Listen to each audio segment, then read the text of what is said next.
tapat ang Diyos na nangako na kailanman ay hindi niya tayo pababayaan. Oo, ipapahintulot ng Panginoon na ma-encounter natin yung iba't ibang uri ng trials. Ipapahintulot ng Panginoon na ma-encounter natin yung iba't ibang uri ng pagsubok. Ipapahintulot ng Panginoon na ma-encounter natin yung tipong paglilingkod na halos hindi na natin kaya. Parang nararamdaman natin na wala dyan ang mahal na Panginoon. Mga minamahal, but 100% we believe ng Panginoon ay palaging naandyan, mga minamahal. Sometimes, pinapahintulutan lang ng mahal na Panginoon na dumaan tayo sa pagsubok na below the belt, dumaan tayo sa pagsubok, mga minamahal, parang hindi na natin kaya.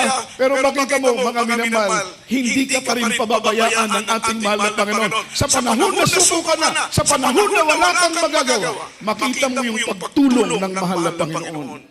Palakpakan po natin ang mahal na Panginoon. Gospel is the power of God unto salvation. Gospel had power fully in breaking down the